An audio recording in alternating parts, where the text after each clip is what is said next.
በከመ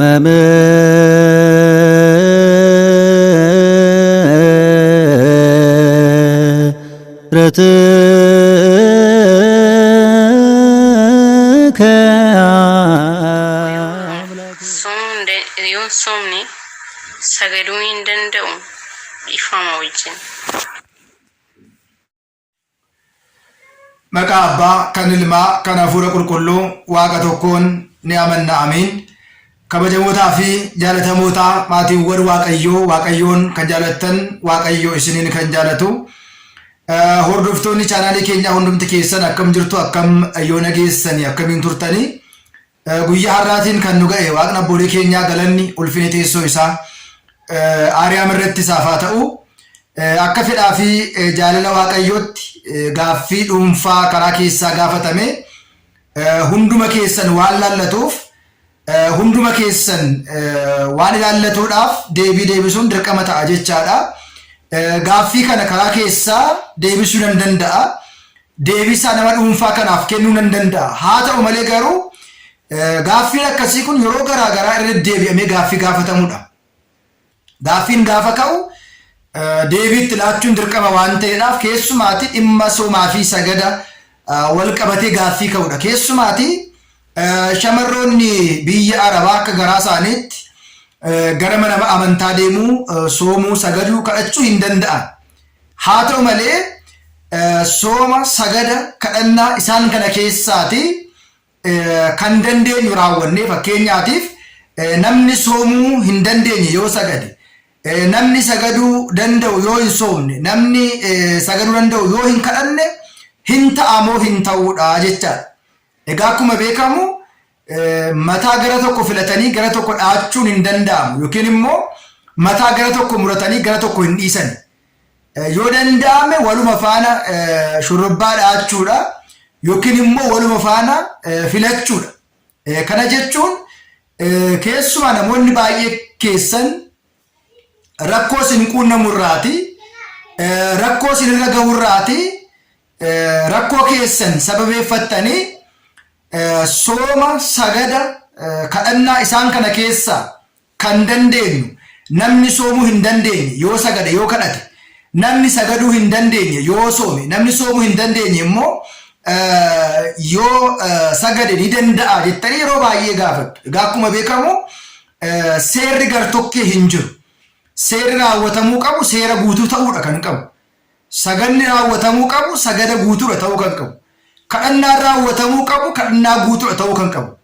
Fakkeenyaatiif kadhannaa malee sagaduun, kadhannaa malee soomuun, sooma malee kadhachuun, kadhachuu malee sagaduun isaan kana keessaati tokko hir'isnee hin dandeenyu. Maaliif yoo jenne namni soomuu qabu tokko maal raawwachuu qaba kan jedhuudhaaf yaadota gurguddoo sadii beekuun barbaachisaadha. Tokkoffaan soomuu, lammaffaan sagaduu, sadaffaan kadhachuudha. Namni tokko akka soomuuf wanta inni ajajamu tokkoffaan hin kadhataa, lammaffaan hin sagadaa, sadaffaan hin sooma. Isaan kana keessaati tokko hir'isee yookiin immoo yookiin soomuu dhiisee kadhatee sagadee yookiin immoo sagada dhiisee kadhatee soomee kadhannaa kana yookiin immoo sagada kana raawwateera yookiin immoo seeraa fi heera soomii guuteera jechuu hin dandeenye. Namni baay'een beekuu kan qabu kanadha.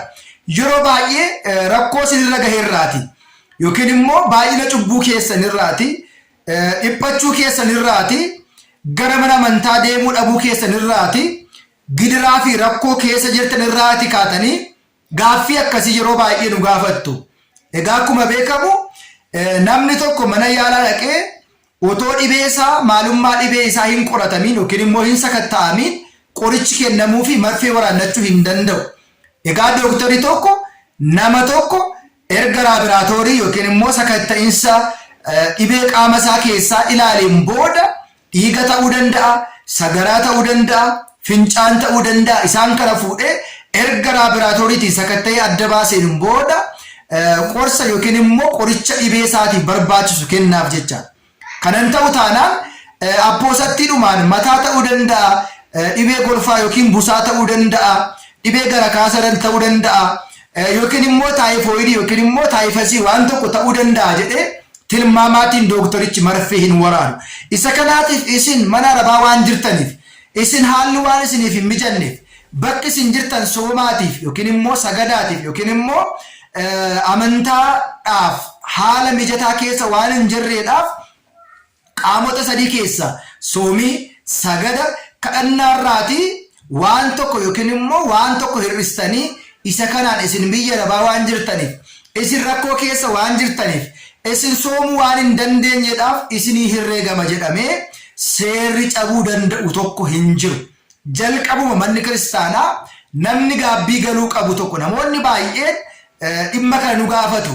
Anoo nyaata adda baafachuu hin danda'u, nyaata hojjetachuu hin danda'u, yoon sagadee kadhadhe hin danda'amu iyyuu, anoo sagaduu hin danda'u, yoon soomee dhiise hin danda'amu iyyuu jedhanii namoonni nu gaafatu. Egaa akkuma beekamu seera gartokkee yookiin immoo tokko kuffisnee tokko cibsu tokko hin jiru. Namni soomuu qabu manni kiristaanaa abbooliin beektonni mana kiristaanaa walitti qabamanii jalqaba namni soomasaa soomuu sagaduu kadhachuu akka qabu namni gaabbii gale tokko waa sadii raawwata. Waa sadii kana hin raawwanne taanaan soomeera, sagadeera, gaabbii galeera, cubbuu isaa himatee bilisa ba'eera jechuu hin dandeenyu. Kanaaf maaltu ta'uu qaba? Sooma, saganni, kadhannaan walirraa ba'uu kan hin dandeenye yaandi saantiim walitti galchita. Akkuma saantimni tokko fuula lama qabdu bitaa mirga qabdu kana namni tokko soomee sagadee kadhachuu hin dandeenye waan soomu qofaadhaaf saganni kennamuuf tokkollee akka hin jirre beektanii. Islaamayyuu wanti beekamuu qabu gaabbiin onlaayiniitiin hin galamu. Seerri gaabbii onlaayiniitiin galamu tokko hin jiru. Namni kun immoo lubbuu koodhaaf na sodaachisa. Otoon achi jiru lubbuun koo darbuu danda'a. Of sodaadheera na dhukkuba. Du'uun danda'a, boqochuun danda'a. Otoon gaabbiidhaaf hin ga'iin gaabbii koollee himadhee waaqayyoollee akka fedha isaatti akka arjummaa isaatti na daawwachuu qaba jedhee namoonni tokko tokko gaabbii isaanii hin himatu. Inni kunumtiyyuu seera gaabbii heera gaabbii guutee miti. Garuu namoonni baay'ooliin keessan karaa keessaa dhuftanii rakkoo akkasiin qaba, dhibee akkasiin qaba, achitti hafuu hin danda'a, du'uu hin danda'a, boqochuu hin danda'a, otoon biyya koo hin ga'iin lubbuun koo ba'uu danda'a jettanii yommuu nutti himtan nuttis baay'ee dhaga'ama, nuttis baay'ee ulfaata. Garuu immoo seera mana kiristaanaa cabsinee seera mana kiristaanaatii ala homaa isinii gochuu hin dandeenyu. Maaloo nu gargaaraa, maaloo waan akkasii rakkoo akkasii jira, maal ta'a cubbuu keenya nurraa fuudha. Otoo cubbuu keessan himattanii ga'een keenya akkasin badii keessan himattan, akkasin soomtan, akkasin waaqayyootiin walitti araaramtan. Garuu akkam goone seera mana kiristaanaa cabsine isin gargaaruu hin dandeenyu. Keessumaa dhufanii adaraa maaramii, adaraa mikaa'elaa, adaraa waaqayyoo, adaraa akkasii jedhanii warreen keessaa dhufanii nu dirqisiisan jiru.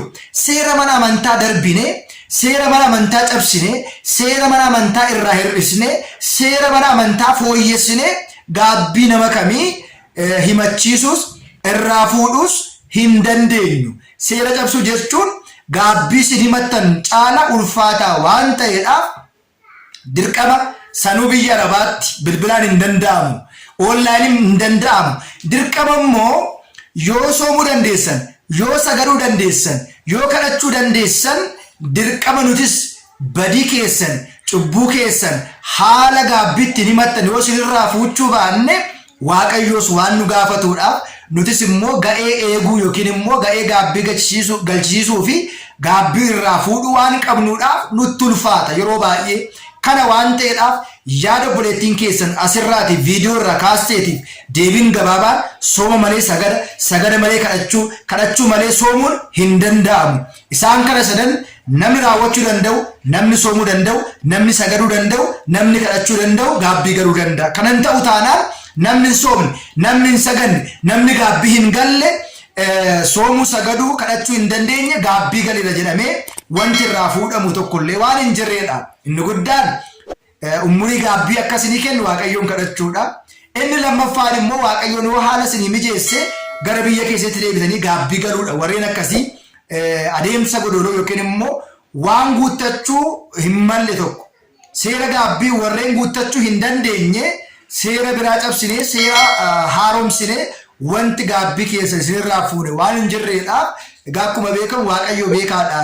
Isuma onlaayinii kanayyuu namoonni baay'een hin fudhatani. Nuti amma dirqamnee malee dirqama ta'ee malee isin waan dirqamaan nu qabdaniif malee waan gaabbii galtaniif kaffaltiin nu kaffaltan araba teessanii waan gaabbii galtaniif anaa wanti isin kaffaltan. Inni baay'een immoo wanti beekamuu qabu nuti gaabbii galuu qabdu karaa online isin danda'ama jennee dubbannee isin beeknu gara fuulduraatti isin dubbannu. Namoonni baay'een waan akka nuti seera haaraa baasneetti namoota dirquudhaan gara gaabbiitti fidneetti akkatti kan laalan jiru.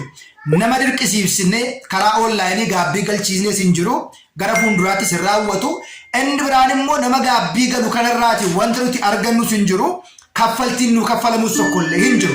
Garuu dirqama waan ta'eedhaaf gorsuun barsiisuun kallattii karaa agarsiisuun dirqama keenya waan ta'eedhaaf ijoolleen hundi keessan akkanatti akka nu hubattan isin beeksisaa. Gaaffii akkasii warri qabdan asuma karaa chaanaalii kanaa Doogimaa Tuubii galtanii gaabbii irratti barumsi garaagaraa jira. Barumsa hedduu dabarsineerra kutaa baay'ee jira seentanii akka barattanii fi gaabbiidhaaf kan isin qopheessu. Har'allee galuu yoo baattan gara biyya keessatti gaafa deebitan gaabbii adeemsa gaabbiif seera gaabbii bartanii waan xumurachuu qabdan akka xumurattaniif barumsi baay'een asirratti isin qophaa'eera. Asirratti sabiskiraayibii gootanii Doogimaa Tuubii irraati barumsa guddaa akka fudhattan maqaa Waaqayyootiin isin beeksisna. Kan nu barsiise kan nu gorse Waaqa abbootii keenyaaf galanni haa ta'u. Nagaatiin tura hunduma keenya sagalee jireenyaa nu haa dhageessisu.